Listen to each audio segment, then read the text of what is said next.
Hello, welcome to easy class by മൂസിയിലേക്ക് എല്ലാവർക്കും സ്വാഗതം. ഇന്ന് നമ്മൾ എടുക്കുന്നത് ബികോമിലെ മേജർ സബ്ജക്റ്റായ മാനേജ്മെൻറ്റ് പ്രിൻസിപ്പിൾ ഓഫ് ആപ്ലിക്കേഷനിലെ ഫസ്റ്റ് ചാപ്റ്ററിലെ ബാക്കി പോർഷൻസ് ആണ് കേട്ടോ.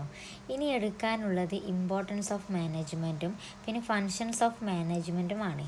ഇനി നമുക്ക് ക്ലാസ്സിലേക്ക് പോകാം. ഒരു ഓർഗനൈസേഷനിൽ മാനേജ്മെൻറ്റ് ചെയ്യേണ്ട കുറച്ച് ഡ്യൂട്ടീസ് അല്ലെങ്കിൽ കുറച്ച് ആക്ടിവിറ്റീസ് ഉണ്ട്. അത് നല്ല രീതിയിൽ അവർ ചെയ്യുകയാണെങ്കിൽ അത് ബിസിനസ് ഓർഗനൈസേഷന് തന്നെ അത് ഹെൽപ്പ് ചെയ്യും. ഇനി നമുക്ക് എന്തൊക്കെയാണ് മാനേജ്മെൻറ്റ് ഇമ്പോർട്ടൻസ് നോക്കാം. അപ്പോൾ ഫസ്റ്റ് വൺ എന്ന് പറയുന്നത് management help to achieve the objectives of the organisation. അതായത് പ്രധാനമായും ഒരു ഓർഗനൈസേഷൻ്റെ ഗോൾ അച്ചീവ് ചെയ്യാൻ വേണ്ടിയാണ് മാനേജ്മെൻറ്റ് ഹെൽപ്പ് ചെയ്യുന്നത്. ഇനി രണ്ടാമത്തെ point, it ensures the optimum utilisations of resource both human and materials. മൂന്നാമത്തെ point, it ensures the economic and social development of a country. അതായത് അവിടുത്തെ റിസോഴ്സ് എന്ന് ഉദ്ദേശിക്കുന്നത് മനുഷ്യരായിക്കോട്ടെ അല്ലെങ്കിൽ മെറ്റീരിയൽസ്, മണി, എന്തുമായിക്കോട്ടെ, ആ റിസോഴ്സിനെ ഒപ്റ്റിമം യൂട്ടിലൈസ് ചെയ്യുന്നതാണ് മാനേജ്മെൻറ്റ് എന്നാണ്. അതുവഴി എക്കണോമിക് ആൻഡ് സോഷ്യലായ രാജ്യത്തിൻ്റെ ഡെവലപ്മെൻറ്റ് ഉറപ്പ് വരുത്തുക എന്നതാണ് മാനേജ്മെൻറ്റ് ചെയ്യുന്നതെന്നാണ് പറയുന്നത്. ഇനി അടുത്ത പോയിൻ്റാണ്, it help to attain maximum efficiency with minimum human efforts. അതായത് ഏറ്റവും കുറഞ്ഞ മനുഷ്യ പ്രവർത്തനത്തിലൂടെ പരമാവധി കാര്യക്ഷമത കൈവരിക്കാൻ ഇത് സഹായിക്കുന്നു.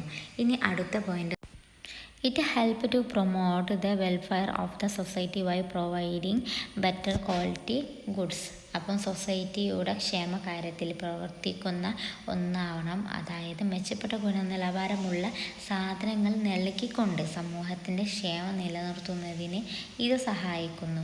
ഇനി അടുത്ത point, severe and cut throat competitions are going on. അപ്പോൾ സവർ ആൻഡ് കട്ട് ഓഫ് ആയ കോമ്പറ്റീഷൻസ് ആണ് നടക്കുന്നത്. അതുകൊണ്ട് ഒക്കെ മുന്നോട്ട് കൊണ്ടുപോകാൻ ബുദ്ധിമുട്ടാണ്. അപ്പോൾ ഏറ്റവും കുറഞ്ഞ ചെലവിൽ പരമാവധി ഉൽപ്പന്നങ്ങൾ കൈവരിക്കാൻ മാനേജ്മെൻറ്റ് സഹായിക്കുന്നു. അതായത് ഇപ്പോൾ ഓരോ മാർക്കറ്റിലും സംഭവത്തിലൊക്കെ ആയാലും ഒരുപാട് മത്സരങ്ങളും കാര്യങ്ങളൊക്കെ ആണ്. അപ്പോൾ നല്ലൊരു മാനേജ്മെൻറ്റ് ഉണ്ടെങ്കിൽ അത് നല്ല രീതിയിൽ മുമ്പോട്ട് കൊണ്ടുപോകാൻ സഹായിക്കുമെന്നാണ് ഇവിടെ പറയുന്നത്. ഇനി ഏഴാമത്തെ പോയിൻ്റായ management motivates the people in the organisation towards the attainment of the objectives of the organisation. അപ്പോൾ മാനേജ്മെൻറ്റ് എന്ന് പറയുന്നത് അവിടുത്തെ ഓർഗനൈസേഷനിലെ എംപ്ലോയീസിനെ എപ്പോഴും മോട്ടിവേറ്റ് ചെയ്യുന്ന ഒന്നാവണമെന്നാണ്. ഇനി അടുത്ത പോയിൻ്റാണ്, management organisers direct and control the effect of the people in the group in the organisation.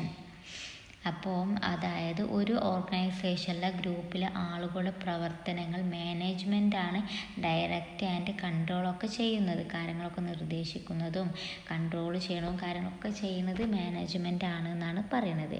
ഇനി ഒമ്പതാമത്തെ പോയിൻ്റാണ്, management helps to meet the challenges through to change the technology, taste and fashion and government policy etcetera. അപ്പോൾ അതായത് technology ആയിക്കോട്ടെ, ടേസ്റ്റിൻ്റെ ആയിക്കോട്ടെ, അല്ലെങ്കിൽ fashion, government policy തുടങ്ങിയ ചാലഞ്ചസിനെ നേരിടാൻ മാനേജ്മെൻറ്റ് സഹായിക്കുന്നു. അത് എംപ്ലോയീസിന് ഓരോ ചാലഞ്ചസും കാര്യങ്ങളൊക്കെ വരുമ്പോൾ ഹെൽപ്പ് ചെയ്യാനൊക്കെ മാനേജ്മെൻറ്റ് സഹായിക്കുമെന്നാണ് പറയുന്നത്. ഇനി അടുത്ത പോയിൻ്റ്, പത്താമത്തെ point, management ensures efficiency and smooth running of business through better planning, organisation and control of all factories. അതായത് നല്ല പ്ലാനിങ്, ഓർഗനൈസേഷൻ, എല്ലാ ഘടകങ്ങളുടെയും നിയന്ത്രണം എന്നിവയിലൂടെ ബിസിനസ്സിൻ്റെ കാര്യക്ഷമവും സുഗമവുമായ നടത്തിപ്പിന് മാനേജ്മെൻറ്റ് ഉറപ്പാക്കുന്നു. അപ്പോൾ നല്ല പ്ലാനിങ്ങും നല്ല ഓർഗനൈസേഷനും ഒക്കെ ആരാ കൊടുക്കൽ? മാനേജ്മെൻറ്റ് കൊടുത്താണ്ട് ആ ഒരു നടത്തിപ്പിനെ നല്ല സുഖമുള്ളൊരു കാര്യക്ഷമത ആക്കുന്നത് ആരാണ്? മാനേജ്മെൻ്റ് ആണെന്നാണ് പറയണത്.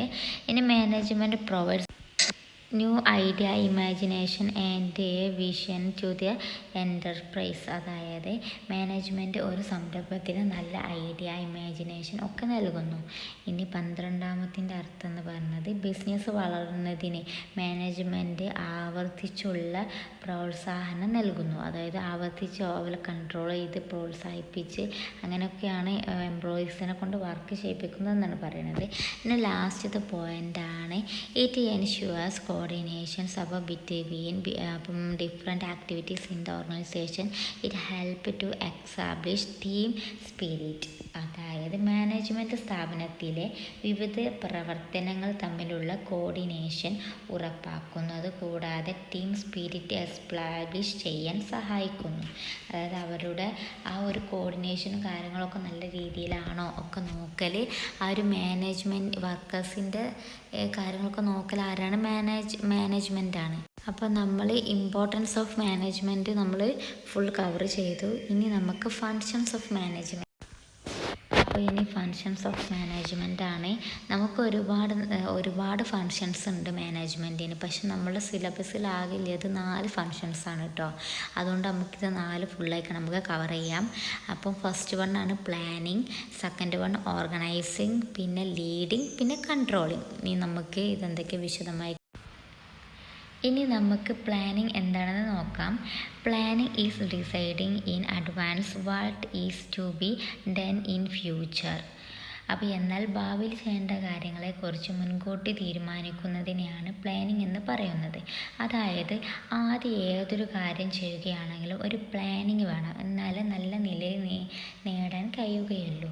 അത് എന്തൊരു കാര്യമായിക്കോട്ടെ, നമ്മൾ എന്ത് ചെയ്യുമ്പോഴും ആദ്യം നമുക്ക് നല്ലൊരു പ്ലാനിങ് വേണം, എന്നാലേ ആ ഒരു കാര്യം നമുക്ക് സക്സസ് ആവുമല്ലോ. ഇനി planning can predict the problems and help to take contingency plans to deal with the situation. എന്നാൽ വരാൻ പോകുന്ന പ്രോബ്ലം കണ്ടെത്താനും അതിനുള്ള സൊല്യൂഷൻ എടുക്കാനും പ്ലാനിങ്ങിലൂടെ കഴിയും.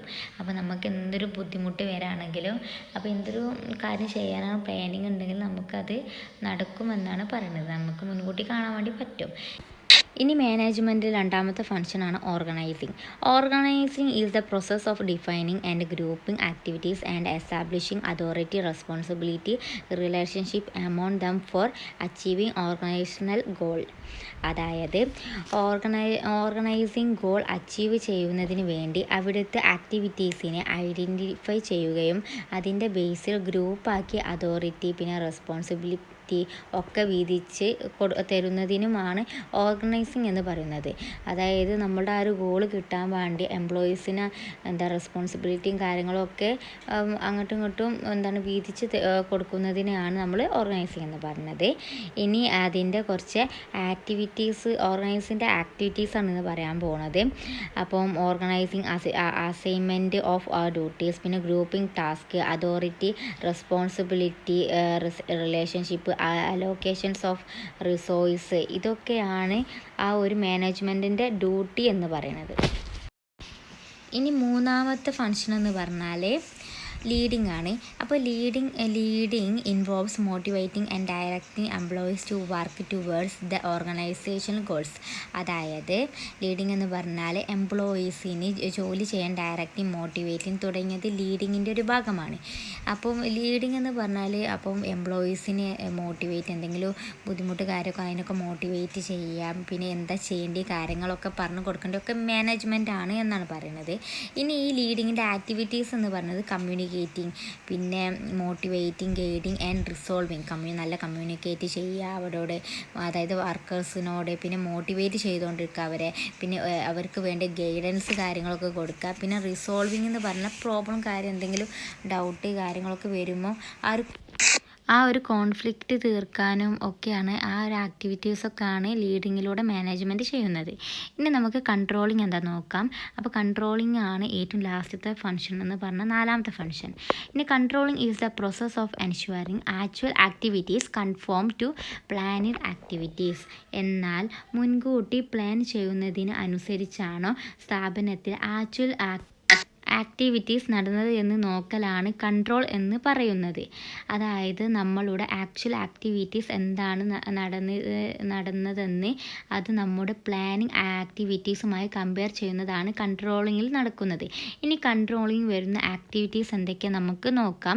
അപ്പോൾ എക്സാബ്ലിഷിങ് സ്റ്റാൻഡേർഡ്സ്, അപ്പോൾ മെഷറിങ് കറൻറ്റ് പെർഫോമൻസ് ഒക്കെ അപ്പം മെഷർ ചെയ്യുക. പിന്നെ അപ്പോൾ കമ്പയറിങ് ദിസ് വിത്ത് സ്റ്റാൻഡർഡൈസ്ഡ്, അത് സ്റ്റാൻഡർഡൈസറുമായിക്കാണ്ട് ആ ഒരു സ്കോർ നമ്മൾ കമ്പയർ ചെയ്യും.